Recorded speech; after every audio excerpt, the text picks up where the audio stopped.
तो आज हम वापस से आपके लिए लेकर आए हैं काफी फेमस और काफी अमेजिंग एनिमे। और आपने इस एनिमे के बारे में जरूर सुना होगा क्योंकि इसका सीजन 1 भी आ चुका है और वो काफी पॉपुलर भी हुआ था और इसका सीजन 2 और बेहतरीन होने वाला है। इसलिए वीडियो को जरूर पूरा देखें, साथ ही वीडियो को लाइक और चैनल को सब्सक्राइब करना ना भूलें। आइए बिना किसी देरी के वीडियो शुरू करते हैं। अब तक हमने देखा था मोमो और ओराकू जीजी के घर की बुरी स्पिरिट को भगाने आते हैं जो उसे सपनों में आकर काफी परेशान कर रही थी, जिसकी वजह से जीजी चैन से रह तक नहीं पा रही थी। फिर घर के हर कोने में ढूंढने के बाद भी उन्हें कुछ नहीं मिलता और काफी देर तक मेहनत करने के बाद अब उन्हें लगने लगता है कि जीजी के घर में कुछ नहीं है। इसलिए मोमो तो नहाने चली जाती है क्योंकि वो काफी थक गई थी और काफी देर से यहाँ मेहनत कर रही थी। मोमो के जाने के बाद जीजी और ओराको को जीजी के घर में एक सीक्रेट रूम मिलता है और उसे देखकर ऐसा लग रहा था कि किसी ने उसे छुपाने की कोशिश की है, जैसे कि कोई चाहता नहीं कि किसी को उस जगह के बारे में पता चले। उन दोनों को उस स्पिरिट रूम में बहुत सारे तालिस्मान मिलते हैं। दूसरी तरफ मोमो हॉट स्प्रिंग में आराम कर रही थी और उसे काफी मजा भी आ रहा था, लेकिन तभी मोमो के हॉट स्प्रिंग में कुछ आदमी आ जाते हैं और मोमो उन्हें भगाने लगती है और उनसे कहती है कि ये लेडीज हॉट स्प्रिंग है, यहाँ आदमी नहीं आ सकते। लेकिन वो लोग मोमो की एक बात नहीं सुन रहे थे और एक आदमी मोमो के पास आता जा रहा था, तो मोमो उस पर अपनी पावर का यूज करती है, लेकिन मोमो उस आदमी पर अपनी पावर का यूज नहीं कर पाती और वो दोनों मोमो के दोनों हाथ पकड़ लेते हैं और उसे पानी में डुबाने लगते हैं। मोमो उससे बचने की कोशिश करती है पर कुछ नहीं हो रहा था और जल्दी मोमो को सांस लेने में तकलीफ भी होने लगती है। लेकिन तभी उस आदमी पर पानी की एक धार काफी तेज आकर लगती है, जिससे वो दूर हो जाता है और मोमो बच जाती है। मोमो वहां से भागने की कोशिश करती है, लेकिन अब भी उन आदमियों ने मोमो का पीछा नहीं छोड़ा था और वो मोमो के पीछे आने लगते हैं। मोमो उनसे ज्यादा दूर भाग नहीं पाती और लग रहा था कि वो मोमो को पकड़ ही लेंगे, लेकिन तभी उन आदमियों पर लकड़ी कड़ी की फेंस आकर गिरती है, जिससे वो सभी दब जाते हैं और अब वो मोमो के पीछे नहीं आ पा रहे थे। मोमो आराम की सांस लेती इससे पहले एक आदमी उसकी तरफ आने लगता है क्योंकि वो फैन से बच गया था, पर उसके ऊपर हॉट स्प्रिंग की छत गिर जाती है और वो वहीं दब जाता है। मोमो को समझ में नहीं आ रहा था कि ये सब कौन कर रहा है क्योंकि उसने तो अपनी पावर का यूज किया ही नहीं। तभी मोमो देखती है ये सब टर्बो ग्रीनी कर रही है और वो हॉट स्प्रिंग में ही थी। मोमो उससे पूछती है कि वो यहाँ कैसे आ गई क्योंकि मोमो तो अकेली आई थी, वो उसे लेकर ही नहीं आई। टर्बो ग्रीनिंग बताती है उसने साइको को हॉट स्प्रिंग के बारे में बात करते हुए सुन लिया था और उसे पता था कि अगर वो मोमो को उसे साथ ले जाने की कहती तो वो कभी नहीं मानती, इसलिए वो खुद ही मोमो के बैग में छुप कर आ गई और यहाँ आ गई। अब मोमो को समझ में नहीं आ रहा था कि वो यहाँ की टूटी दीवार का क्या करेंगे क्योंकि उन्होंने हॉट स्प्रिंग को पूरी तरह से तोड़ दिया है। अगर उन्हें किसी ने यहाँ देख लिया तो उनके लिए अच्छा नहीं होगा। अब टर्बो ग्रेनी मोमो को चिंता ना करने की कहती है क्योंकि किसी को फर्क नहीं पड़ता और वैसे भी ये जगह पहले से काफी पुरानी थी, इसलिए ये टूट भी गई तो इससे कोई फर्क नहीं पड़ता। पर तभी वहाँ टाउन के कुछ लोग आ जाते हैं और सभी हैरान हो जाते हैं कि हॉट स्प्रिंग की यह हालत किसने की। मोमो और टर्बो छुप गई थी, इसलिए उन लोगों को लगता है कि ये तोड़ फोड़ जरूर उन आदमियों ने की होगी और उनमें से कुछ उन आदमियों को पहचान भी जाते हैं और कहने लगते हैं कि वो लोग तो कीटो फैमिली के हैं। अब वो आदमी उन लोगों से भागने लगते हैं और पूरे टाउन में फैल जाते हैं, जिसकी वजह से कोई भी एक आदमी को भी नहीं पकड़ पाता। मोमो ये देखकर हैरान होती है कि ये कैसे लोग हैं और उसे समझ में नहीं आ रहा था कि उससे क्या चाहते थे। मोमो भी वहां से जा रही थी और टर्बो का थैंक्स करती है क्योंकि अगर आज वो यहाँ नहीं होती तो वो आदमी पता नहीं उसके साथ क्या करते। पर टर्बो कहती है वो तो मोमो को बचाना ही नहीं चाहती थी, ये काम तो उससे अपने आप ही हो गया। अब मोमो टर्बो से कहती है कि मतलब वो भी उनके साथ जीजी के घर में थी और छुपी थी, क्या उसे जीजी के घर में कुछ अजीब दिखा था क्योंकि उन तीनों के काफी देर ढूंढने के बाद भी उन्हें कुछ मिला नहीं। टर्बो बताती है वो घर तो पूरा इंसानों के खून से सना है और उस घर में जाते ही उसे पता चल गया था कि यहाँ कुछ गड़बड़ है, साथ ही वहाँ बहुत सारे लोगों की स्पिरिट भी कैद है, जरूर वहाँ बहुत सारे लोगों की मौत हुई है। इधर ओकारू और जीजी ने उस सीक्रेट रूम में छेद कर दिया था और उन्हें समझ में नहीं आ रहा था कि आगे क्या करना चाहिए क्योंकि उन्हें नहीं पता कि अंदर क्या है, इसलिए वो लोग पहले मोमो के आने का इंतजार करने लगते हैं क्योंकि फिर तीनों मिलकर कोई फैसला करेंगे। तभी अचानक से जीजी के घर की घंटी बजती है। जीजी कहता है जरूर मोमो होगी और वो जल्दी से गेट खोलता है, लेकिन वहाँ 5 डरावनी दिखने वाली औरतें थी। जीजी उनसे कुछ कहता है, इससे पहले वो औरतें अंदर आ जाती हैं और घर का सारा खाना खाने लगती हैं और पार्टी करती हैं। उनमें से एक नाकी नाम की औरत जीजी को भी उनके साथ खाने की कहती है, पर जीजी मना कर देता है और ये सुनकर नाकी जीजी की तारीफ करने लगती है कि उसे ऐसे ही डिसिप्लिन में रहना चाहिए क्योंकि अपने से बड़ों के साथ खाना अच्छी आदत नहीं होती और जब बड़े खा रहे हो छोटे को सिर्फ खड़े रहना चाहिए। अब नाकी अपनी तारीफ करने लगती है और कहती है कि वो इतनी अच्छी है कि यहाँ पर रेंट तक नहीं लेती क्योंकि जीजी के पेरेंट्स हॉस्पिटल में है, इसलिए वो उस पर दया कर रही है, वरना आज जीजी को रोड पर रहना पड़ रहा होता। जीजी नाकी का थैंक्स करने लगता है और उसकी तारीफ करता है कि वो कितनी अच्छी है और वो जब चाहे तब यहाँ आ सकती है। ओकारू को समझ में नहीं आ रहा था और वो जीजी से पूछता है कि यहाँ चल क्या रहा है, ऐसे कैसे कोई भी लेडी उसके घर में आकर खाना खा सकती है। और जीजी उसे कुछ कह तक नहीं रहा। अब जीजी ओकारू को बताता है ये किराए का घर है और जब से उसके पेरेंट्स हॉस्पिटल में है उसने रेंट नहीं दिया और ये सब लेडी कीटो फैमिली से है, यानी यहाँ की ओनर, और रेंट ना देने की वजह से जीजी उन्हें कुछ नहीं कह सकता, वरना अगर उन्हें गुस्सा आ गया तो वो कह सकता है कि वो सब उसे घर से निकाल देंगे। ओकारू कहता है फिर तो उन्होंने दीवार में छेद करके बहुत बड़ी गलती कर दी और अगर उन्हें छेद के बारे में पता चल गया तब तो पता नहीं क्या होगा। हम देखते कि अभी के लिए उन्होंने उस छेद को एक पोस्टर से छुपा दिया था जिसकी वजह से पोस्टर के पीछे क्या है कुछ पता नहीं चल रहा था। अब ना कि जीजी से पूछती है कि वो उन्हें बिना बताए कहाँ गायब हो गया था, जबकि वैसे तो जीजी कहीं बाहर नहीं जाता, तो अचानक से उसे ऐसा क्या काम पड़ गया जो वो इतने टाइम के लिए गायब था। जीजी ओकारो के कंधे पर हाथ रखकर बताता है कि ये उसका दोस्त है और उसे जीजी से मिलना था, इसलिए वो इसे लेने आ गया था। नाकी का चेहरा देखकर लग नहीं रहा था कि उसे जीजी पर भरोसा है, इसलिए वो जीजी से पूछती है कहीं वो किसी भूत भगाने वाले को लेकर तो नहीं आया। ये सुनकर बाकी औरतें भी गुस्से में आ जाती हैं और जीजी पर चिल्लाने लगती हैं कि उनके घर में कोई भूत नहीं है और अगर जीजी इस तरह की हरकतें करेगा तो लोगों के मन में वहम आ जाएगा और कोई उनके घर को खरीदेगा भी नहीं। नाकी भी जीजी से गुस्से में कहती है कि बार बार सबसे ये कहना बंद कर दे कि इस घर में भूत है, पर जीजी मना करता है, उसने ऐसा किसी से नहीं कहा और ओकारो को सामने करते हुए पूछता है कि क्या आपको ये भूत भगाने वाला लगता है। अब नाकी जीजी को डराने के लिए अपनी गन निकाल लेती है और कहती है जंगल में शिकार करते हुए हादसे होते रहते हैं, जैसे एक बार वो जंगल में एक भालू का शिकार कर रही थी और गलती से एक आदमी बीच में आ गया और उसे गोली लग गई। ये देखकर जीजी नाकी को थोड़ा शांत होने को कहता है और कहता है कि उनके पास हंटर लाइसेंस है, ये अच्छी बात है, पर उन्हें ऐसे इंसानों पर गन पॉइंट नहीं करनी चाहिए, इसलिए वो काफी प्यार से नाकी को गन नीचे रखने की कहता है। तभी वहाँ एक पुलिस वाला आ जाता है और उसके साथ कीटो फैमिली के बाकी लोग भी थे। वो लोग बताते हैं कि टाउन के कुछ लोग उनके पीछे पड़ गए हैं और सही टाइम पर ऑफिसर सोरू ने वहां आकर उन्हें बचा लिया। उन्हें देखकर ऐसा लग रहा था कि वो पुलिस ऑफिसर भी उनके साथ मिला हुआ है, क्योंकि नाकी उससे बोलती है कि अगर उनकी फैमिली से कोई भी अरेस्ट हुआ तो इसमें उसकी गलती होगी और गलती की सजा भी जरूर मिलेगी। नाकी के इतना कहने के बाद भी वो ऑफिसर कुछ नहीं कहता और सब सुन लेता, जिससे साफ हो जाता है कि वो ऑफिसर जीजी और ओकारो की कोई मदद नहीं करने वाला। उसे देखकर तो ऐसा लग रहा था कि उसे ही मदद की जरूरत है।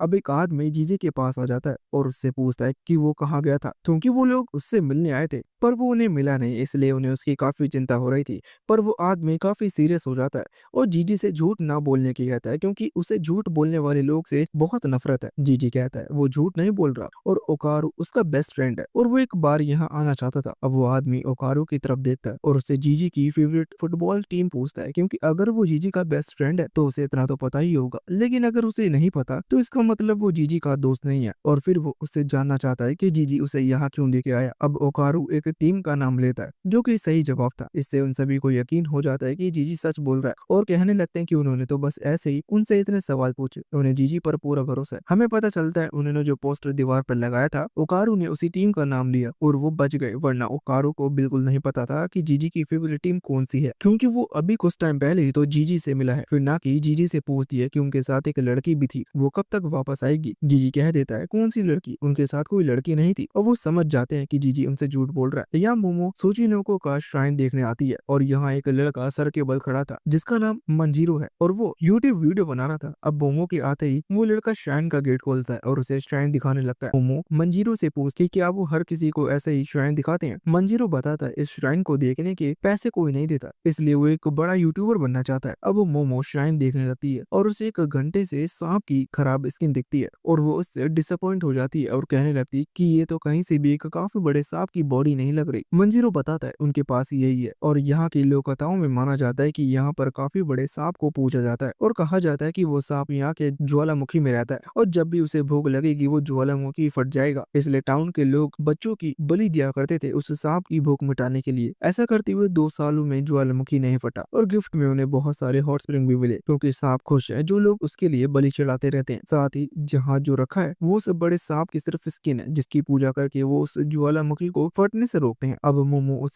सुचिनो को वाली बात के बारे में पूछती है जिस पर मंजीरो बताता है ये नाम तो उन्होंने ऐसे रख दिया था जिससे ज्यादा से ज्यादा लोग यहाँ घूमने आए, जैसे मोमो आ गई। मंजीरो बताता है कई लोगों में दिमाग की कमी होती है और वो बड़े सांप वाली बात को सच मान लेते हैं, इसलिए मंजीरो यहाँ रहता है और सभी को सच बताता है, जिससे कोई भी कहानी को सच मानकर बच्चों की बलि देने जैसा पाप ना करे। अब मंजीरो बताता है कि वैसे तो वो एक बड़ा यूट्यूबर बनना चाहता है और ये श्राइन की देखभाल वाला काम तो वो बस टाइम पास के लिए कर रहा है क्योंकि उसके पास कुछ करने के लिए नहीं है। मोनो मंजीरो को इस कहानी को यूट्यूब पर डालने का आइडिया देती है और बताती है ऐसी चीज इंटरनेट पर जरूर चलती है तो हो सकता है मंजीरो भी काफी फेमस हो जाए। ये सुनकर तो मंजीरो हैरान हो जाता है और सोचने लगता है कि ये आइडिया उसे पहले क्यों नहीं आया, जबकि वो तो कितने टाइम से सोच रहा था कि वो कैसे यूट्यूब पर फेमस हो सकता है, जबकि ये आइडिया तो सच में काफी अच्छा है। अब मोमो जाने लगती है और सोचती है कि मतलब कोई सुचिनो को है ही नहीं। ये बात जानकर ओकारू काफी परेशान होने वाला है। हालांकि मोमो को यकीन था कि उसे बड़े सांप वाली स्टोरी जरूर काफी अच्छी लगेगी। मोमो जब जीजी के घर पहुंच जाती है वो सोच रही थी उसे गए हुए काफी टाइम हो गया है। अब तक तो ओकारू और जीजी में काफी अच्छी दोस्ती हो गई होगी। जैसे ही मोमो गेट खोलती है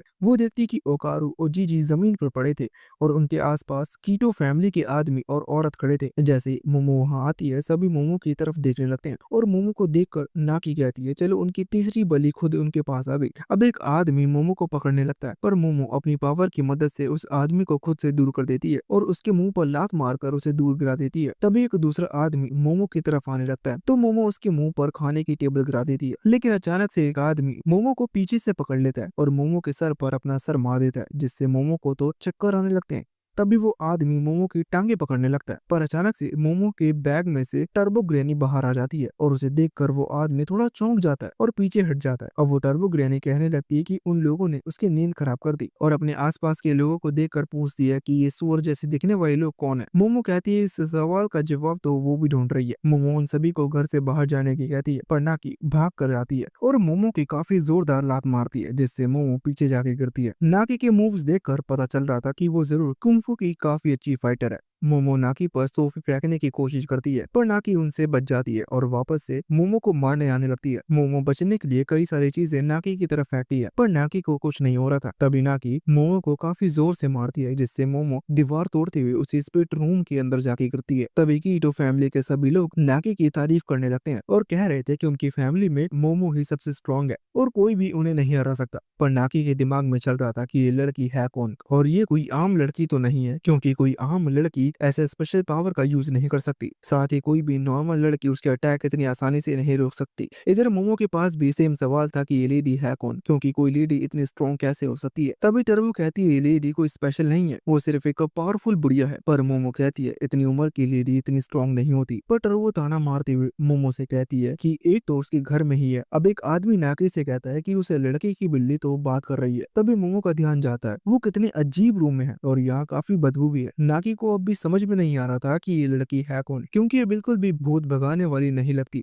अब नाकी मोमो से कहती है कि अगर वो उनके रास्ते में आएगी तो इसका मतलब वो इस गांव की तबाही चाहती है क्योंकि कीटो फैमिली ने इस गांव को सदियों से बचा रखा है। अब नाकी बताती है वो लोग उस बड़े सांप के पिछले 2 साल से बलि देते हुए आए हैं जिसकी वजह से वो ज्वालामुखी आज तक नहीं फटे। उनके इतने टाइम से बलि देने की वजह से यहाँ इतने सारे हॉट स्प्रिंग है जिससे वो सभी बाहर के लोग आराम करने आते हैं। अगर कीटो फैमिली नहीं होती तो वो ज्वालामुखी कब कैसे गांव को निकल गया होता। मोमो काफी हैरान हो जाती है और पूछती है तो क्या उन लोगों ने इंसानों की बलि दी है। नाकी हाँ करती है और बताती है कि सालों पहले वो यही बलि देते आ रहे हैं। हालांकि टाइम के साथ यहाँ घर बन गया पर बलि देने की जगह अब भी यही है। नाकी बताती है कि तो फैमिली पहले लोगों को यहाँ बुलाती है और फिर वो उन्हें महान सांप के सामने कुर्बान कर देते हैं जिससे वो खुश रहें और गांव के लोगों को भी खुश रहने दे। मोमो समझ जाती है कि जरूर जीजी के पेरेंट्स के साथ भी इन्हीं लोगों ने कुछ गलत किया होगा और शायद उनकी बलि भी इन्हीं लोगों ने दी होगी। अब नाकी कहती है इस बार उनकी किस्मत काफी अच्छी है क्योंकि इस बार उन्हें एक साथ 3 लोग मिल गए क्योंकि आजकल बलि के लिए लोगों को ढूंढना काफी मुश्किल हो गया है क्योंकि लोग काफी समझदार हो चुके हैं। वो तुरंत पुलिस के पास चले जाते हैं। हालांकि पुलिस भी इनका ज्यादा कुछ बिगाड़ नहीं पाती। तभी अचानक से मोमो के पैरों के नीचे की जमीन नीचे जाने लगती है और ऐसा लगता है जैसे वो कमरा उसे खा रहा हो। ये देखकर नाकी कहती है शायद कि इस बार सांप को ज्यादा भूख लगी है। मोमो अपनी पावर यूज करके बाहर आने की कोशिश करती है पर वो लोग धक्का मारकर मोमो को वापस नीचे गिरा देते हैं और कहते हैं कि वो लोग इतनी आसानी से मोमो को बाहर नहीं आने देंगे। फिर मोमो वापस से नीचे धंसने लगती है लेकिन तभी ओकारू और जीजी उन लोगों पर सोफे पटक देते हैं और ओकारू मोमो का हाथ देकर ऊपर खींचने की कोशिश करने लगता है लेकिन तभी सोफा खुद संभल नहीं पाता, जिसकी वजह से वो दोनों और कीटो फैमिली के सारे लोग नीचे गिर जाते हैं। अब वो कमरा काफी ज्यादा बड़ा हो गया था और उसके अंदर काफी सारे घर भी थे। हम देखते हैं जीजी एक घर से उल्टा लटका हुआ था, लेकिन जीजी का हाथ छूट जाता है और वो नीचे गिर जाता है, पर जीजी के चोट नहीं लगती क्योंकि वो किसी मुलायम चीज पर गिर जाता है। तभी वो सब देखते हैं जीजी उस बड़े सांप के ऊपर गिरा था, जो सच में काफी ज्यादा बड़ा और खतरनाक था।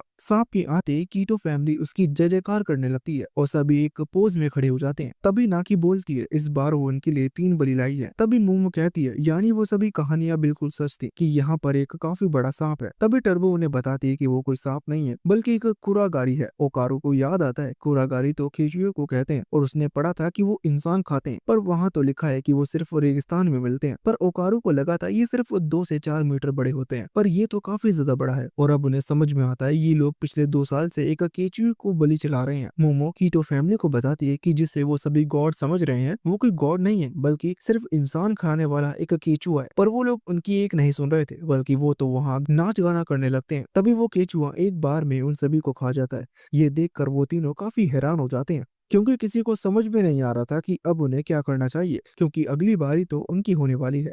फिलहाल वो सभी एक घर में छुप जाते हैं क्योंकि इतने बड़े केचुए को वो कभी हरा नहीं सकते थे। तभी वो अपने कान बंद कर लेते हैं। ओकारू अचानक से ट्रांसफॉर्म हो जाता है। तभी ओकारू जीजी की तरफ बढ़ने लगता है। ओकारू को अचानक से कुछ हो जाता है जिससे जीजी काफी डर जाता है और वो ओकारू से थोड़ा दूर हटने की कोशिश करता है, पर इससे कोई फायदा नहीं होता और ओकारू जीजी पर एक ही अटैक कर देता है। ये देखकर जीजी काफी डर जाता है और किसी तरह ओकारू को पकड़ता है। जीजी वापस से ओकारू से दूर हटता है और ओकारू के हाथ कहीं से एक चाकू लग जाता है। जीजी को लग रहा था कि ओकारू से उसके ऊपर अटैक करेगा, पर होता इसका बिल्कुल उल्टा है और ओकारू खुद को ही चाकू मारने लगता है। पर जीजी वापस से ओकारू को पकड़ लेता है और उसे किसी तरह रोकता है। जीजी कुछ समझ पाता है या आगे कुछ कर पाता है इससे पहले वो बड़ा सा केंचुआ यानी सिचुनो को उन पर अटैक कर देता है और जिस घर में वो छुपे थे उस घर को वो पूरी तरह से तोड़ देता है। जीजी समझ जाता है कि सिचुनो को उनकी आवाज सुनकर उन पर अटैक कर रहा है, वो उन्हें देख नहीं सकता। तभी ओकारू वापस से मरने की कोशिश करने लगता है, पर जीजी उसे फिर पकड़ लेता है। तभी जीजी को एक सीन देखता है जहाँ उसके पेरेंट्स फांसी लगा रहे थे, पर जीजी उन्हें देख लेता है और जल्दी से उनकी रस्सी काट देता है। जब जीजी इनके पास जाता है वो जीजी से उन्हें मर जाने देने की कहते हैं, जैसे अभी ओकारू उससे कह रहा है। जीजी समझ जाता है यहाँ कुछ गड़बड़ है, पर जीजी को समझ में नहीं आ रहा था कि यहाँ हो कह रहा है और वो अपने दोस्तों को वापस कैसे ठीक करे। तभी मोमो को भी ओकारू की तरह कुछ हो जाता है और वो भी कांच के टुकड़े से खुद को मारने की कोशिश करती है। जीजी कुछ करता इससे पहले बहुत देर हो जाती है और मोमो चाकू अपने पेट में मार लेती है। ये देखकर जीजी काफी हैरान होने लगती है क्योंकि उसे यकीन नहीं हो रहा था कि वो मोमो को बचा नहीं पाया। पर हम देखते हैं वो चाकू टर्बो ग्रेनी को लग जाता है। टर्बो ग्रेनी को उससे कुछ होता नहीं और मोमो भी बच जाती है। फिर टर्बो ग्रेनी जीजी को उन दोनों को बांधने की कहती है। जीजी जल्दी से ऐसा ही करता है और दोनों को बांध देता है। तभी टर्बो ग्रेनी बताती है वो केचुआ अपने अंदर से ऐसी वेव निकाल रहा है जिससे वो यहाँ के सभी इंसानों को अपने कंट्रोल में कर पा रहा है। पर जीजी पूछता है फिर उसे उसकी वेव से कुछ क्यों नहीं हो रहा। टर्बो ग्रेनी इसका जवाब देती इससे पहले जीजी देखता है मोमो अपनी पावर की मदद से खुद पर कांच के उन्हीं टुकड़ों से अटैक करने वाली है, पर जीजी बीच में आ जाता है जिससे उसकी आंख और हाथ पर कांच लग जाता है। मोमो जीजी को बाहर फेंक देती है जहाँ सामने वही केचुआ खड़ा था और जीजी को समझ में नहीं आ रहा था कि वो अपने दोस्तों को कैसे बचाए, लेकिन जीजी ऐसा हार नहीं मान सकता, इसलिए वो ओकारू, मोमो और टर्बो ग्रेनी को उठाता है और वहां से भागने लगता है क्योंकि उसे लग रहा था शायद अगर वो सुचिनोको से दूर चला जाएगा तो उसकी वेव का असर खत्म हो जाएगा। सुचिनोको उस पर अटैक करता है पर जीजी उसके हर अटैक से बचता हुआ भाग रहा था और एक दूसरे घर में आ जाता है, लेकिन जीजी का पैर फिसल जाता है और वो नीचे गिर जाता है। तभी जीजी देखता है कि ओकारू और मोमो नीचे कूद कर मरने की कोशिश कर रहे हैं, पर वो उन्हें पकड़ लेता है और वापस ऊपर खींचने लगता है। तभी जीजी के सामने सुचिनोको आ जाता है और जीजी को लग रहा था अब वो नहीं बच सकता, लेकिन तभी उसके सामने वो भूत आ जाता है जो जीजी को बार बार दिखता था।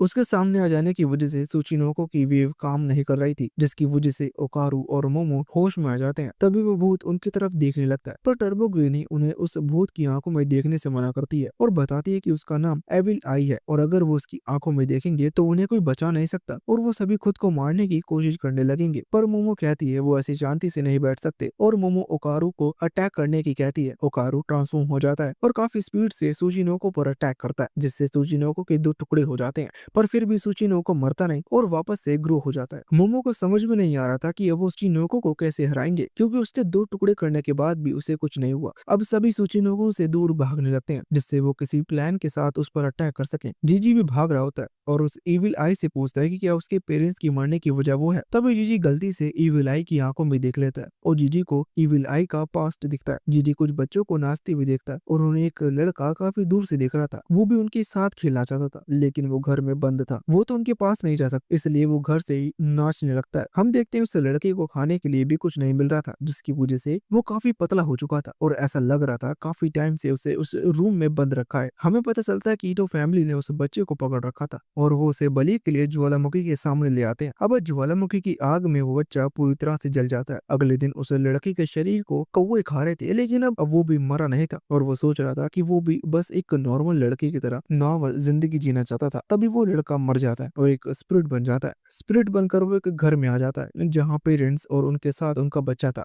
उस बच्चे को वो लड़का दिख रहा था, पर कुछ टाइम बाद उस बच्चे के पेरेंट्स मर जाते हैं। उस लड़के को वापस एक फैमिली दिखती है और उस फैमिली में भी एक लड़का था जो उस लड़के को देख पा रहा था, लेकिन कुछ टाइम बाद उनके साथ भी वही होता है और उस लड़के के पेरेंट्स भी मर जाते हैं। आगे भी वही सेम होता है और इस बार वो लड़का अपने पेरेंट्स से कहने लगता है कि उसके सामने भूत है, पर उनके पेरेंट्स उसका यकीन नहीं करते। वो स्पिरिट नाच कर दिखाने लगता है जिससे वो यकीन दिला सके कि वो बुरा नहीं है, पर उस लड़की का डर कम नहीं होता। अगले सीन में उस लड़के के भी पेरेंट्स मारे जाते हैं और वो काफी बुरी तरह से रो रहा था। तभी वहाँ कीटो फैमिली के लोग आ जाते हैं और उन्हें समझ में नहीं आ रहा था कि उन्हें उस बच्चे के साथ क्या करना चाहिए। वो तो लोग उस घर को दफनाने का डिसाइड करते हैं और घर के साथ उस बच्ची को भी दफनाने का फैसला करते हैं। इससे हमें पता चलता है कि जीजी का घर इतनी ऊंचाई पर क्यों है, क्योंकि उसके घर के नीचे कीटो फैमिली ने घरों को दबा रखा है। वो लोग उस लड़के को घर में बांध कर चले जाते हैं और वो स्पिरिट उस लड़के को बचाने की काफी कोशिश करता है, पर वो कुछ कर नहीं पा रहा था क्योंकि वो किसी भी चीज को छू नहीं सकता। अब उस स्पिरिट के अंदर काफी गुस्सा भर जाता है जो कुछ भी उन लोगों ने इतनी फीमेल्स के साथ किया, जिसकी वजह से वो स्पिरिट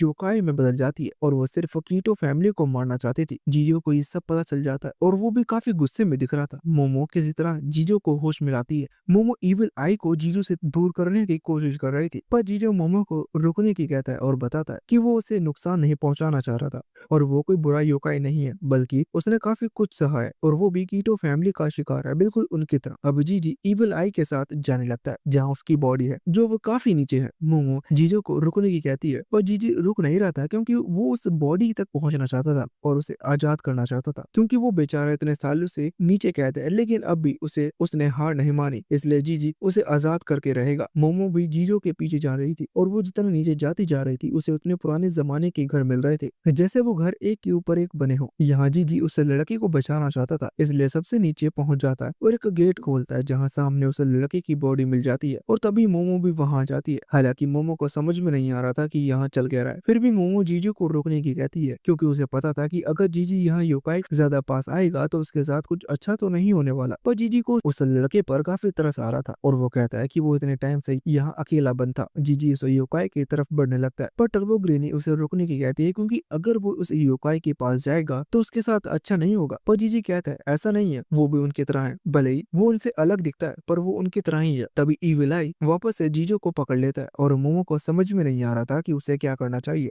तभी मोमो और जीरो को काफी तेज इलेक्ट्रिक शॉक लगता है जो अटैक सुचिनो को लग गया था और उसके अंदर से एक काफी अजीब और गंदा फ्लूइड निकलने लगता है जो काफी चिपचिपा था। मोमो ओकारू को मदद के लिए बुलाने लगती है, पर हम देखते हैं ओकारू हिल तक नहीं पा रहा था और उसकी बॉडी ऐसी हो गई थी जैसे वो पैरालाइज हो चुका है, क्योंकि सुचिनोको ने ओकारू पर काफी स्ट्रॉन्ग डायरेक्ट इलेक्ट्रिक अटैक किया है जो ओकारू के लिए भी झेल पाना थोड़ा मुश्किल था। मोमो जल्दी से जीजो को यहाँ चलने की कहती है, पर वो योकाई जीजी की बॉडी पर कंट्रोल करने लगता है और जीजी उस लड़के के पास चला जाता है जो उसी कमरे में अकेला बंद था।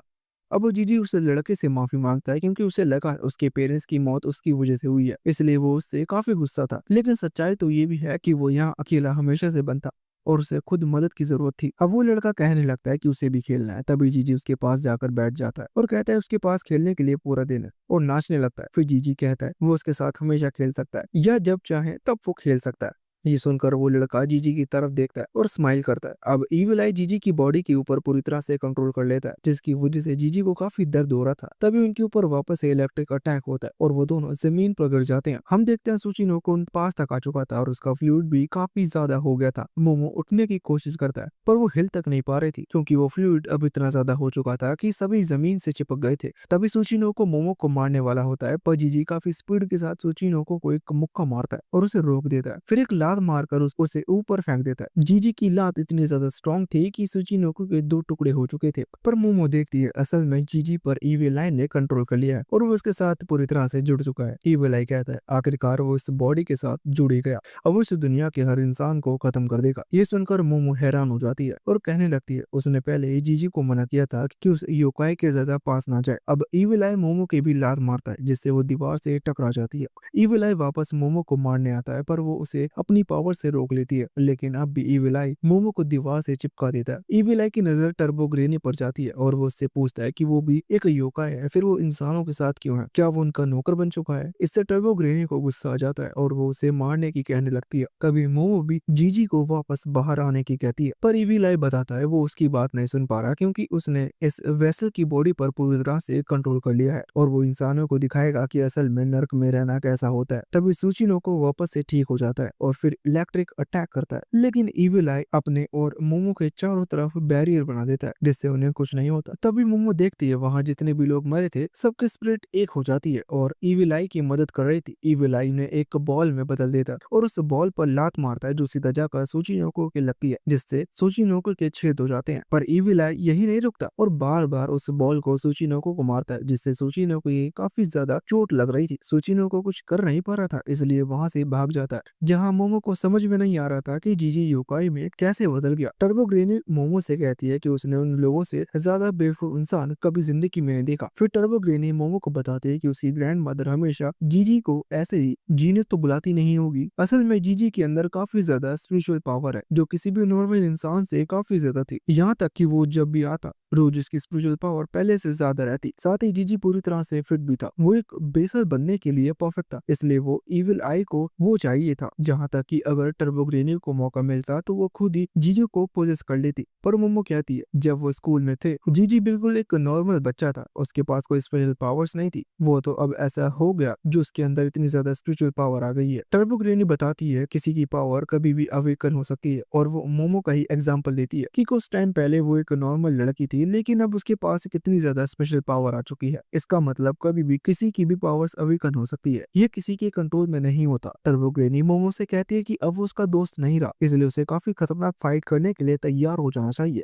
तभी इविल आई मोमो की तरफ अपनी बॉल मारता है। मोमो अपनी पावर की मदद से किसी तरह से उसे रोकने की कोशिश कर रही थी, लेकिन तभी इविल आई साइड से आकर मोमो के मुक्का मार देता है जिससे मोमो दूर जाके गिरती है। फिर इविल आई वापस से बॉल से मोमो को मारने वाला था लेकिन तभी ओकारू बीच में आ जाता है और इविल आई को रोक देता है। फिर ओकारू इविल आई से कहता है कि वो मरने वाला है क्योंकि मोमो को चोट पहुंचाने वाला है, जिंदा नहीं रह सकता। मोमो भी ये देखकर हैरान हो जाती है कि ओराको ने इविल आई की बॉल को रोक लिया, लेकिन ओराको ज्यादा देर तक उस स्पिरिट बॉल को नहीं रोक पाता और पीछे गिर जाता है। इविल आई वापस से उन पर अटैक करता है पर ओराको मोमो को लेकर भागने लगता है। ओराको को पता था कि वो लड़ते हुए मोमो को प्रोटेक्ट नहीं कर सकता, इसलिए सबसे पहले उसे मोमो को किसी सेफ जगह पर पहुंचाना चाहिए। इविल आई को ये देखकर काफी गुस्सा आता है कि एक और योकाई इंसान को बचा रहा है। उसे समझ में नहीं आ रहा था कि ये योकाई को क्या हो गया। अब तो इविल आई फैसला कर लेता है कि जो भी योकाई इंसानों की साइड होएगा वो उन सभी को मार देगा। ओराको मोमो को लेकर ऊपर जा रहा था पर इविल आई इतनी जल्दी हार नहीं मानने वाला था और वो नीचे खड़े होकर ही उन दोनों के ऊपर स्पिरिट वॉल से अटैक करने लगता है।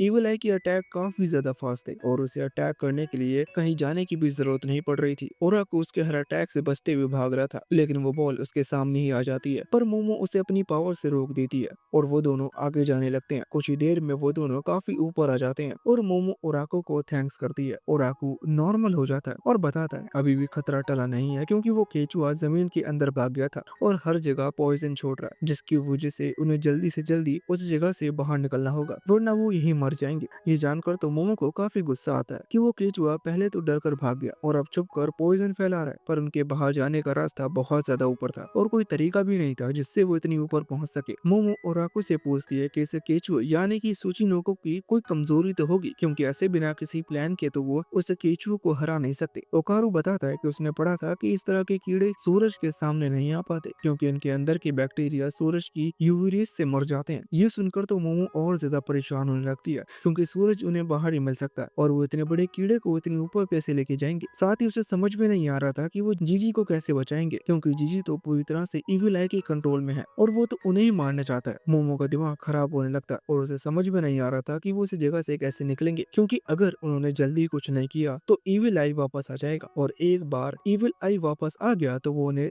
यहाँ से बाहर निकलने का कोई मौका नहीं देगा। ओकारू मोमो को चिंता ना करने की कहता है और बताता है वो सिर्फ वो मोमो को बाहर पहुंचा सकता है। पर मोमो कहती है ये तो बिल्कुल सही नहीं रहेगा, क्योंकि मोमो किसी भी हालत में ओकारू को यहाँ अकेले छोड़कर जाना नहीं चाहती थी। और कहती है वैसे भी सिर्फ उन दोनों में से एक बाहर भी चला गया तो उससे क्या ही सही होगा। जिस पर ओकारू कहता है कि अभी ये सब सोचने का टाइम नहीं है। जब मोमो ऊपर पहुंच जाए वो कोई रस्सी नीचे फेंक दे जिसकी मदद से ओकारू भी बाहर आ जाएगा। पर अब भी मोमो को समझ में नहीं आ रहा था कि ओकारू इविल आई से अकेले कैसे फाइट करेगा, क्योंकि वो उन्हें इतनी आसानी से तो जाने नहीं देने वाला। पर ओकारू मोमो से चिंता ना करने की कहता है, क्योंकि वो अकेले ही इविल आई से निपट सकता है। फिर ओकारू मोमो को समझाने की कोशिश करता है कि उसे पहले बाहर जाना होगा। जिंदा बचने का सिर्फ यही एक तरीका है, क्योंकि अगर वो दोनों ही यहाँ से फंसे रहे तो कुछ नहीं हो पाएगा। और वैसे भी ओकारू को मोमो पर पूरा भरोसा है कि बाहर जाकर वो कोई रास्ता ढूंढ ही लेगी। मोमो ओकारू का हाथ पकड़ लेती है और कहती है कि वो ओकारू को कुछ नहीं होने देगी और ओकारू से जीजी को ज्यादा ना मारने की कहती है। अब ओकारू योकाई में ट्रांसफर हो जाता है और मोमो को बाहर निकालने के लिए तैयार होने लगता है। फिर ओकारू मोमो को एक सोफे के ऊपर बिठा देता है और खुद नीचे लेटकर अपने पैरों की मदद से पूरी जान से ऊपर की ओर धक्का देने की कहता है। पर ओकारू बताता है कि वो मोमो को फिर से ऊपर उस हॉल तक नहीं पहुंचा पाएगा, इसलिए मोमो को अपने घोस्ट हैंड का यूज करना होगा। मोमो काफी डर रही थी, पर ओकारू 3 की गिनती के साथ मोमो को ऊपर फेंक देता है और मोमो काफी स्पीड से ऊपर जाने लगती है। जैसा ओकारू ने कहा था वो आधे रास्ते में ही रुक जाती है और मोमो अपने घोस्ट हैंड की मदद से और ऊपर जाती है, लेकिन फिर भी थोड़ी दूर रह जाती है और वो नीचे गिरने लगती है। मोमो काफी डर जाती है, क्योंकि अगर वो नीचे गिरी तो पक्का मारी जाएगी और इतनी मेहनत के बाद वो फेल नहीं होना चाहती थी। तभी मोमो अपने घोस्ट हैंड का यूज करती है और उस होल के कोनों को पकड़ लेती है और ऊपर आ जाती है। नीचे खड़ा ओकारू काफी खुश होता है, लेकिन तभी वहाँ ईवल आई आ जाता है और ओकारू से कहता है कि उसे खुश होना नहीं चाहिए, क्योंकि वो पहला इंसान है जिसे वो मारने वाला है। ओकारू फिर से योकाई में ट्रांसफर हो जाता है और ईविल आई से कहता है ये तो वक्त ही बताएगा कौन किसे मारेगा। दोनों ही फाइट करने के लिए तैयार और काफी सीरियस हो जाते हैं। ऊपर मोमो बिना टाइम वेस्ट किए रस्सी ढूंढने लगती है, पर उसे रस्सी नहीं मिलती तो वो पर्दे को पकड़कर रस्सी बनाने लगती है। मोमो लगभग सारे पर्दों की रस्सी बना देती है, लेकिन फिर भी वो आधे रास्ते भी नहीं पहुंच पाती, जिससे मोमो समझ जाती है कि उसे कुछ और करना होगा। पर मोमो को समझ में नहीं आ रहा था कि कैसे वो पॉइजन खत्म करे और उस केचू को मारे। तभी मोमो को एक आइडिया आता है और वो हर चीज जलाने लगती है और जल्दी ही पूरे घर में आग लगा देती है और लोगों को भी इकट्ठा करने लगती है। नीचे केचुआ ईविल आई से फाइट कर रहा होता है, लेकिन ईविल आई ओकारू से काफी ज्यादा स्ट्रेंथ था, जिसकी वजह से धीरे धीरे ओकारू के लिए ईविल आई के स्पिरिट बॉल से बचना मुश्किल होता जा रहा था। ओकारू ईविल आई से दूर जाता है, लेकिन ईविल आई बिना स्पिरिट बॉल को छुए कंट्रोल कर लेता है और वो बॉल ओकारू के मुंह पर लगती है। तभी ईविल आई भी ओकारू के मुक्का मारकर उसे जमीन में गिरा देता है। ईविल आई बिना किसी देरी के ओकारू को फिर से मारने वाला था, पर ओकारू किसी तरह ईविल आई से बचता है और दूर चला जाता है। ओकारू सिर्फ ईविल आई के अटैक से बच रहा था, जिसकी वजह से अब ईविल आई को गुस्सा आ जाता है। तभी ईविल आई की नाक से खून आता है और वो समझ जाता है कि वो केचुआ छुपकर पूरी गुफा में पॉइजन फैला रहा है, इसलिए अब वो जल्दी से ओकारू को मारकर यहाँ से निकलने की कहता है, क्योंकि उसे ऊपर जाकर बाकी इंसानों को भी मारना है। ईविल आई ओकारू पर फिर से बॉल से अटैक करता है। ओकारू अटैक से बच भी जाता है, पर तभी वो बॉल एक घर में बदल जाती है। ओकारू उस घर में फंस जाता है, जिसकी वजह से अब वो भाग नहीं पा रहा था। ईविल आई काफी आसानी से उस घर में आ जाता है और काफी बुरी तरह से ओकारू को मारने लगता है। ओकारू उससे किसी भी अटैक से बच नहीं पा रहा था और ईविल आई काफी खुश हो रहा था। तभी अचानक से ओकारू ईविल आई का मुंह पकड़ लेता है और उससे कहता है कि उसने 3 चीजें ऐसी की हैं जो उसे नहीं करनी चाहिए थी। पहले उसने मोमो को मारा और दूसरी उसने उसके दोस्त जीजी को पोजेस कर लिया। ओकारू जीजी को वापस मांगने लगता है, पर ईविल आई ओकारू को वापस मारने की कोशिश करता है, लेकिन इस बार ओकारू उसके मुक्के से बचता है और ईविल आई काफी जोर का मुक्का मार देता है, जिससे ईविल आई को काफी चोट लगती है, पर इतनी काफी नहीं थी, इसलिए ओकारू वापस ईविल आई को मारकर हवा में उछाल देता है और लगातार मुक्के मारना शुरू करता है। ओकारू ईविल आई को लगातार इतने मुक्के मारता है कि वो घर टूट जाता है और ईविल आई की हालत खराब हो जाती है। फिर ओकारू कहता है तीसरी गलती ईविल आई ने की थी कि उसने उसे गुस्सा दिला दिया। तभी ओकारू थकान की वजह से वापस ह्यूमन में बदल जाता है। ओकारू काफी थका हुआ था, लेकिन फिर भी वो खड़ा होता है, क्योंकि अभी उन्हें बाहर निकलना है। ओकारू किसी तरह से ईविल आई को भी घसीटते हुए ऊपर ले जाने की कोशिश करने लगता है, क्योंकि ओकारू ईविल आई को यहाँ छोड़ नहीं सकता और वैसे भी असल में वो तो उसका दोस्त जीजी ही है। पर तभी उसे किसी की आवाज आती है और हम देखते हैं वो टर्बो ग्रीनी थी, जो उसकी फ्लू की वजह से निकल नहीं पा रही थी और वो मदद मांग रही थी क्योंकि वो काफी ज्यादा चिपचिपा हो चुका है। तभी वहाँ ओकारू आ जाता है और टर्बो ग्रीनी उसे देखकर खुश हो जाती है। फिर ओकारू टर्बो ग्रीनी को फंसा हुआ देखकर कोई चीज ढूंढने लगता है जिससे वो टर्बो ग्रीनी को बाहर निकाल सके। ओकारू रास्ता बनाता है और टर्बो ग्रीनी को बाहर खींचने लगता है। टर्बो ग्रीनी लगातार ओकारू से कह रही थी कि कहीं वो खुद उस फ्लू में ना गिर जाए और आखिर में यही होता है। टर्बो ग्रीनी झटके से बाहर आती है जिसकी वजह से ओकारू का बैलेंस बिगड़ जाता है और वो खुद उस फ्लू में गिर जाता है। टर्बो ग्रीनी भी बच नहीं पाती और वो भी वापस गिर जाती है। अब वो दोनों फंस चुके थे और दोनों ही मदद के लिए चिल्लाने लगते हैं। ओकारू पहले कई बार यूकाई में ट्रांसफर हो चुका है इसलिए वो कुछ देर तक अपनी पावर का यूज नहीं कर सकता और अब उन दोनों के पास मोमो का इंतजार करने के अलावा कोई दूसरा रास्ता नहीं था। या मोमो ने पूरे घर में आग लगा दी थी और वापस पुलिस और फायर फाइटर दोनों आ चुके थे। पुलिस वाले मोमो से पूछते कि क्या उसने घर में आग लगाई। मोमो उन्हें बताने की कोशिश करती है कि इस घर में कीटो फैमिली सालों से मासूम लोगों की बलि चढ़ा रही थी और उसके दोस्त नीचे फंसे हैं। पर पुलिस वाले मोमो की एक नहीं सुन रहे थे और उसे अपने साथ ले जाने लगते हैं। तभी अचानक से जमीन हिलती है। सभी को लगता है भूकंप आ रहा है पर तभी वो केचुआ बाहर आ जाता है और हमें पता चलता है कि ये सब मोमो के प्लान का हिस्सा था। तभी हम पास का एक सीन देखते हैं जहाँ जीजी ने मोमो को बताया था कि गर्मियों के टाइम जमीन गर्म होने की वजह से जमीन का सारा पानी सूख जाता है जिसकी वजह से केचुआ जमीन के अंदर सांस नहीं ले पाते और उन्हें ना चाहते हुए भी सूरज के सामने आना पड़ता है। इसलिए मोमो ने घर में आग लगा दी जिससे घर के नीचे की जमीन गर्म हो और उस केचुए को बाहर आना पड़े। और बाहर सूरज अब भी निकला हुआ है। केचुए के बाहर आते ही सभी डर जाते हैं और वहाँ से भाग जाते हैं पर वो केचुआ घर की छाया में छुपने की कोशिश करता है लेकिन मोमो ऐसा होने नहीं देने वाली थी इसलिए वो साइड में खड़ी गाड़ी घर पर मारकर पूरे घर को तोड़ देती है और केचुए को छुपने की जगह नहीं मिलती और कुछ ही देर में वो जलकर मर जाता है। तभी उस केचुए में से काफी सारा फ्लू बाहर आता है और फ्लू के साथ कीटो फैमिली के लोग भी बाहर आते हैं। उन्हें कुछ देर पहले केचुए ने खाया था और वो सभी जिंदा भी थे। होश में आते ही नाकी मोमो से कहने लगती है ये उसने क्या कर दिया पर मोमो को समझ में नहीं आ रहा था कि वो क्या कर रही है और मोमो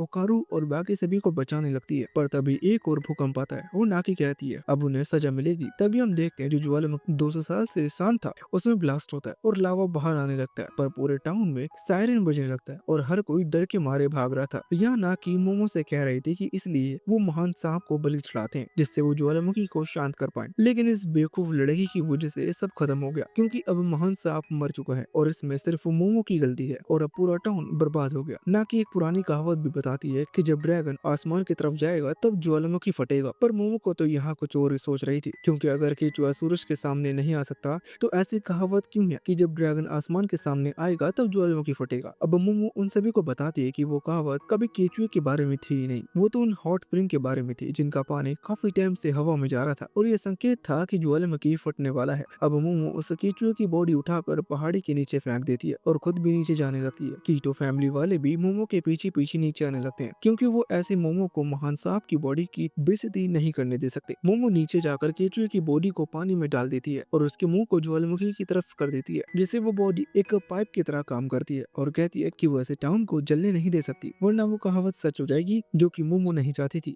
केचुए की बॉडी से वो फ्लू निकल रहा था जिससे वो लावा को जमा देता है पर लावा पूरे जंगल में फैल रहा था और मोमो हर जगह के लावा को रोक नहीं सकती। तभी नाकी मोमो को लात मारकर दूर गिरा देती है और कहती है कि वो मोमो की बलि ज्वालामुखी को देगी और सबको बचा लेगी। पर मोमो नाकी से पूछता है अभी तक वो महान सांप को बलि देती थी और अब इतनी जल्दी कैसे बदल गई। वो ज्वालामुखी को बलि देने लगी। नाकी मोमो को मारने उसके पास आने लगती है लेकिन तभी बीच में मंजीरो आ जाता है और नाकी को मारकर दूर कर देता है। मंजीरो को देखकर मोमो हैरान हो जाती है और सोचने लगती है कि वो उसकी मदद क्यों कर रहा है। मंजीरो बताता है एक हफ्ते पहले उसके पास उसकी मास्टर का कॉल आया था जो कि कोई और नहीं मोमो की दीदी सीआई को है और उसने मंजीरो से कहा था कि 3 बच्चे उसके टाउन में आ रहे हैं तो वो उनका ख्याल रखे। अब मंजीरो पहली बार मोमो से मिला था। उसे लगा नहीं था कि वो सीईको की पोती है, उसे लगा था कि वो एक नॉर्मल टूरिस्ट है। अब मंजीरो नाकी फैमिली के लोगों को मारने लगता है और मोमो पाइप यानी कि केचुए की बॉडी उठाकर आग बुझाने लगती है। मोमो आग को कम कर रही थी लेकिन तभी उसमें इविल आई की बॉल आकर लगती है। जैसे इविल आई कीटो फैमिली को देखता है उसे उसका बदला याद आता है और वो नाकी को मारने ही वाला था लेकिन तभी कुछ होता है और इविल आई का निशाना चूक जाता है। मंजीरो और मोमो नाकी को इविल आई से दूर कर देते हैं। ये देखकर इविल आई को गुस्सा आता है और वो मोमो से कहता है कि वो हमेशा उसके रास्ते में टांग अड़ाती है इसलिए अब वो पहले उसे ही मारेगा। मोमो को समझ में नहीं आ रहा था कि इविल आई यहाँ है तो ओकारू कहाँ है और उसके साथ क्या हुआ। मोमो इविल आई से पूछता है कि ओकारू कहाँ है पर इविल आई मोमो को किसी सवाल का जवाब नहीं देता। तभी इविल आई भागते हुए मोमो के पास जाता है और वो मोमो की लात मारने वाला था पर मंजीरो उसे बचा लेता है और नाकी इविल आई को मारती है लेकिन उससे उसे कुछ नहीं होता। मोमो नाकी को पीछे कर देती है और इविल आई के हाथ पैर पकड़ लेती है पर इविल आई अपनी बॉल की मदद से छूट जाता है और मंजीरो को मारकर दूर फेंक देता है। मोमो काफी थक चुकी थी, जिसकी वजह से उसकी पावर काम करना बंद कर देती है। इविल आई मौके का फायदा उठाकर मोमो को काफी जोरदार लात मारने वाला था, लेकिन तभी वो केकड़ा बीच में आ जाता है जिसका नाम मिस्टर मेंटिस, और वो इविल आई की काफी जोर का पंच मारकर उसे दूर कर देता है। मोमो मेंटिस से पूछता है कि उसके बेटे का क्या हुआ, पर मेंटिस इस बारे में बाद में बात करने की कहता है। और तभी वहाँ यूएफओ की लाइट जलती है और उसमें से तारो और सही को बाहर निकलते हैं। अब सही को और मेंटिस एक साथ इविल आई पर अटैक कर देते हैं और वो दोनों मिलकर इविल आई को काफी अच्छी टक्कर दे रहे थे। तभी सही को तारा को इशारा कर देती है कि तारो भागते हुए इविल आई की तरफ आने लगता है। इविल आई तारो को मुक्का मारकर उसके टुकड़े टुकड़े कर देती है क्योंकि तारो प्लास्टिक का बना है। लेकिन तभी इविल आई देखता है कि तारो के अंदर कुछ तालिस्मान लगे थे और मंजीरो कोई मंत्र पढ़ने लगता है, जिससे तारो के टुकड़े इविल आई की बॉडी से चिपकने लगते हैं और कुछ ही देर में इविल आई की पूरी बॉडी ढक जाती है।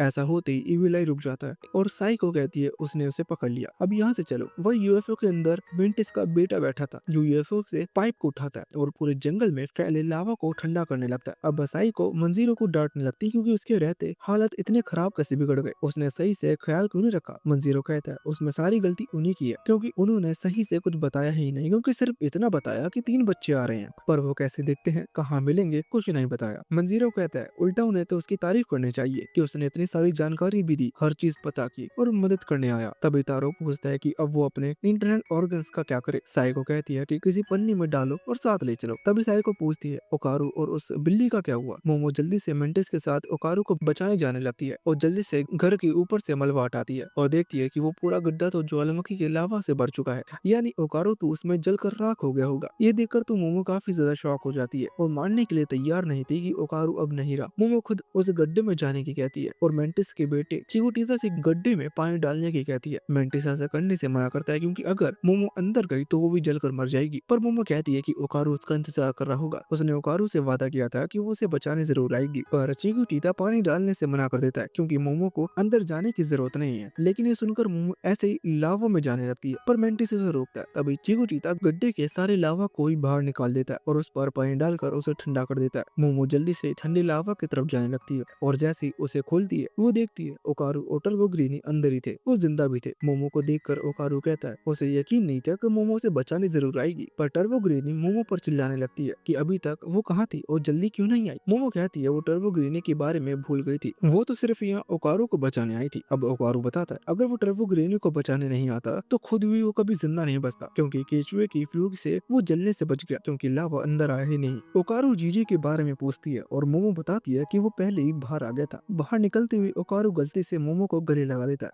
और तुरंत डर कर दूर भी हो जाता है और माफी मांगने लगता है, पर मोमो खुद ही ओकारू को गले लगा लेती है और रोने लगती है क्योंकि आज मोमो को ऐसा लगा कि उसने ओकारू को खो दिया और उसे लगा कि वो ओकारू को बचा नहीं पाई। जिसके बाद हम देखते हैं सईको और कई लोग इविल आई को शांत करने के लिए कई सारे मंत्रों का यूज करते हैं और काफी देर की मेहनत के बाद वो चेक करते हैं कि इविल आई शांत हुआ या नहीं, पर इतनी कोशिश करने के बाद भी कोई फर्क नहीं पड़ रहा था और अब भी इविल आई पहले की तरह गुस्से में दिख रहा था और लगातार आजाद होने की कोशिश कर रहा था। फिर वो सभी वापस से मंत्र पढ़ने लगते हैं लेकिन कुछ नहीं होता, जिसकी वजह से वो सभी हार मान लेते हैं और बताते हैं कि वो स्पिरिट काफी ज्यादा स्ट्रांग है, इसलिए इन नॉर्मल तरीकों से कुछ नहीं होगा। अब वो सभी अपने घर आ जाते हैं और खाना खाने लगते हैं। आयरा भी उनके साथ थी और वो उन सभी से पूछने लगती है कि वो इतने बड़े मिशन पर गए थे लेकिन फिर भी उसे लेकर क्यों नहीं आए। इस बात पर आयरा की मोमो से लड़ाई हो जाती है। अभी आयरा मेंटिस से पूछती है कि वो यहाँ अर्थ पर वापस क्यों आया। मेंटिस बताता है कि जो गाय को वो अपने साथ लेकर गया था वो वहाँ दूध नहीं दे रही थी और उसके बेटे को दूध की बहुत जरूरत है, इसलिए उसे वापस अर्थ पर आना पड़ा। आयरा पूछती है कि वो गाय तो बिल्कुल अच्छी थी और यहाँ काफी अच्छे से दूध दे रही थी, तो उनके प्लेनेट पर ऐसा क्या हो गया कि उसने दूध देना बंद कर दिया। मेंटिस बताता है क्योंकि प्लेनेट पर बहुत सारे ऐसे स्टार्स हैं जो ऑक्सीजन सीधा उनके लंग्स में देते हैं, शायद इसी वजह से गाय ने दूध देना बंद कर दिया होगा। ये सुनकर ओकारू काफी ज्यादा एक्साइटेड हो जाता है और मेंटिस से उसके प्लेनेट के बारे में और भी कई सवाल पूछने लगता है। तभी साइको और मंजीरो इविल आई को खत्म करने के लिए अलग अलग लोगों को लाने की बात करने लगते हैं और उनकी बातों से वो लोग काफी ज्यादा हैरान लग रहे थे। हालांकि अभी तक उन्हें ऐसा कोई नहीं मिला था जो इविल आई का कुछ बिगाड़ सके। मोमो को जीजी की काफी चिंता हो रही थी क्योंकि जीजी को को अब काफी टाइम ऐसे रहना होगा और पता नहीं वो कैसे महसूस कर रहा होगा। तभी मंजीरो कहता है कि उन्हें तो पता भी नहीं है कि वो इविल आई को कभी पूरी तरह से खत्म कर भी पाएंगे या नहीं, क्योंकि इविल आई तो बहुत ज्यादा स्ट्रॉन्ग है। ऊपर से जीजी की स्पिरिचुअल पावर भी बहुत ज्यादा है, जिसकी वजह से ये काम काफी ज्यादा मुश्किल होने वाला है। मंजीरो बताता है अगर वो जीजी और इविल आई को अलग करने में कामयाब हो भी जाते हैं, उसके बाद भी जीजी पर इसका कोई असर तो रह ही जाएगा, तो जीजी के लिए बिल्कुल अच्छी बात नहीं है। तभी तारो कुछ खा लेता है, पर अंदर जीजी को भी काफी गर्म लगता है, जिसकी वजह से जीजी चिल्लाने लगता है और मोमो को बुलाता है। किसी को यकीन नहीं होता कि अंदर जीजी है। सभी को लग रहा था कि इविल आई जीजी की आवाज निकालकर उन्हें पागल बना रहा है। सभी लोग काफी सीरियस हो जाते हैं और फाइट के लिए भी तैयार हो जाते हैं, पर टर्बो ग्रेनी अब भी खाना खा रही थी और उसका सारा ध्यान सिर्फ खाने पर था। तभी तारो अपने फेस की स्किन को हटाता है और सभी देखते हैं कि जीजी तो पहले की तरह नॉर्मल हो चुका है और वो ठीक भी दिख रहा है। तभी जीजी रोते हुए ओकारू और मोमो से कहने लगता है कि ये काफी अच्छी बात है कि वो दोनों ठीक है, क्योंकि उससे उनकी बहुत ज्यादा चिंता हो रही थी, पर अब भी किसी को पूरी तरह से यकीन नहीं हुआ था। सभी को लग रहा था ये भी एक इविल आई की कोई चाल है। तभी जीजी साइको से कहता है कि उन्हें यहाँ देखकर वो काफी खुश है और वो आज भी हमेशा की तरह काफी सुंदर दिख रही है। जीजी की ये बात सुनकर साइको कहती है कि ये बात तो पक्का जीजी की ही है, उन्हें डरने की कोई जरूरत नहीं है। अब साइको मोमो से ठंडा पानी मांगती है और जैसे ही साइको जीजी के ऊपर ठंडा पानी फेंकती है, वो वापस से इविल आई में बदल जाता है। फिर जैसे ही साइको गर्म पानी फेंकती है,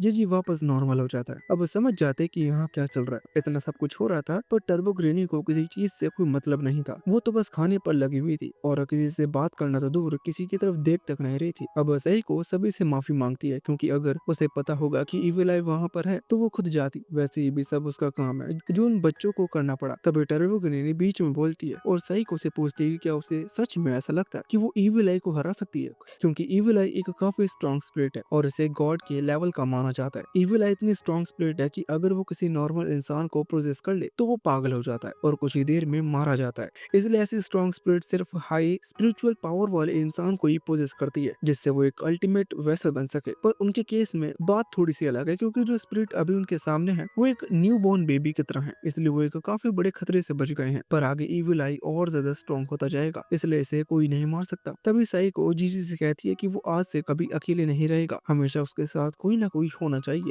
और जब तक वो इविल आई को उसके अंदर से खत्म नहीं कर देते, जीजी सिटी के बाहर नहीं जा पाएगा, क्योंकि सिटी के बाहर उनका बैरियर काम नहीं करेगा और तारों का बैरियर भी ज्यादा देर इविल आई को नहीं रोक पाएगा। इसलिए वो सभी हॉट वाटर का यूज करेंगे जो थर्मस में उनके साथ हमेशा रहेगा, ताकि जब भी जीजी इविल आई में बदलेगा वो उसके ऊपर गर्म पानी मार सके। साइको जीजी को ठंडा पानी से दूर रहने की कहता है, क्योंकि सिर्फ एक बूंद पानी से भी वो इविल आई में बदल सकता है। फिर सभी लोग अपने घर जाने लगते हैं और मेंटिस बताता है कि वो पास के ही एक डेयरी फार्म में रह रहा है, जिससे उसे आसानी से दूध मिल सके, और वहाँ रहने में साइको ने उसकी काफी मदद की है। तभी ओराको मेंटिस से उसके यूएफओ के बारे में पूछने लगता है और मेंटिस उन सभी को अपना असली नाम पैनी बताता है। तभी पैनी की शिप वहाँ आती है और वो पास की डेयरी पर चला जाता है। अगले दिन सभी लोग जीजी के पेरेंट्स से मिलने के लिए जाने लगते हैं, क्योंकि साइको ने जीजी के पेरेंट्स को किसी सिटी में ट्रांसफर कर लिया है, जिससे जीजी को उनसे मिलने सिटी से बाहर जाना ना पड़े, और सभी लोग भी साथ जा रहे थे, जिससे अगर कोई भी गड़बड़ हो तो वो संभाल ले। ओकारू और मोमो साथ बैठे थे, तभी गलती से ओकारू का हाथ मोमो के हाथ से छू जाता है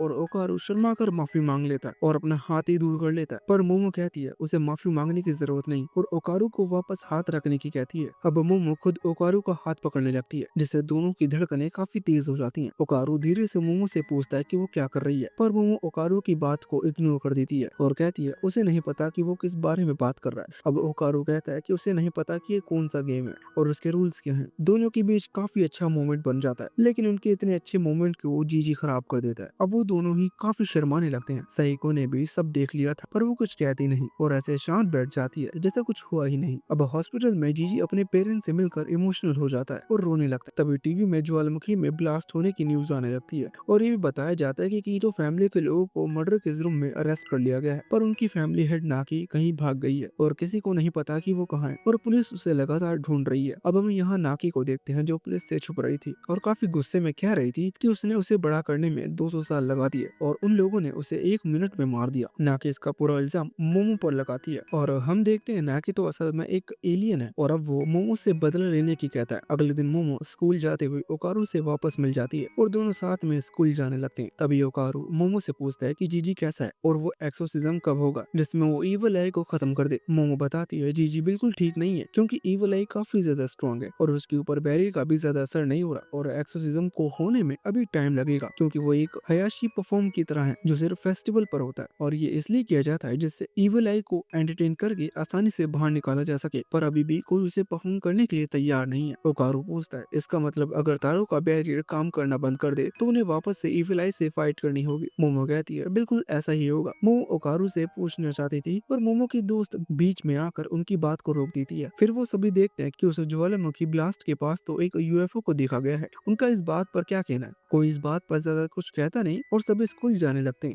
जिसके बाद सभी क्लास में आ जाते हैं और आयरा भी वहां आ जाती है। पर वो क्लास में अंदर नहीं जा पा रही थी क्योंकि पिछली बार उसने सभी को बताया था कि मोमो के बारे में ह्यूमर्स उसी ने फैलाए थे। तभी मोमो आयरा के पास आती है और उसे अपने साथ लेकर जाने लगती है। अब आयरा मोमो से काफी गुस्से में कहती है कि उसका दिमाग खराब हो गया और वो उसे उसकी क्लास के बाहर से ऐसे कैसे लेकर जा सकती है। मोमो से बात करने से उसकी पॉपुलैरिटी कम हो जाती है। हालांकि आयरा ओराको से काफी प्यार से कहती है कि उसकी बात अलग है, वो जब चाहे तब उससे बात कर सकता है। आयरा मोमो से पूछती है कि वो उसे यहाँ क्यों लाई है। अब मोमो ओकारू से और आयरा को आज रात उसके घर रुकने की पूछती है और बताती है कि उसकी ग्रैंड माँ और मंजीरो दोनों ही जीजी पर नजर रखें, पर वो हर टाइम नजर नहीं रख सकते।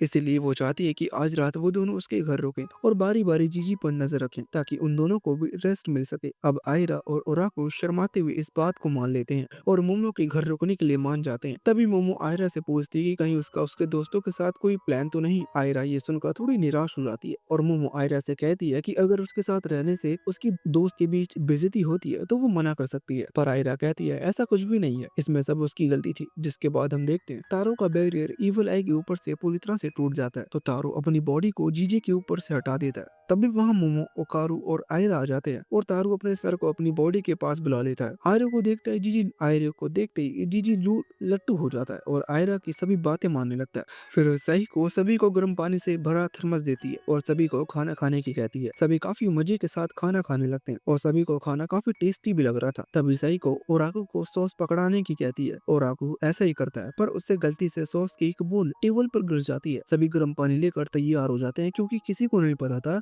कि वो बूंद जीजी के ऊपर गिरती तो क्या होता, पर वो जीजी पर नहीं गिरती तो कुछ नहीं होता। वो सभी वापस एंजॉय करने लगते हैं। तभी सही को वापस ओराकू से दूसरी सॉस मांगती है और वापस से ओराकू से सॉस की एक बूंद गिर जाती है, पर इस बार वो जीजी के हाथ पर गिरती है और जीजी इविल आई में ट्रांसफर हो जाता है और इविल आई तुरंत ही उनके खाने की टेबल पलट देता है। जीजी के इविल आई में ट्रांसफर होने से मोमो के घर में एक काफी बड़ा ब्लास्ट होता है।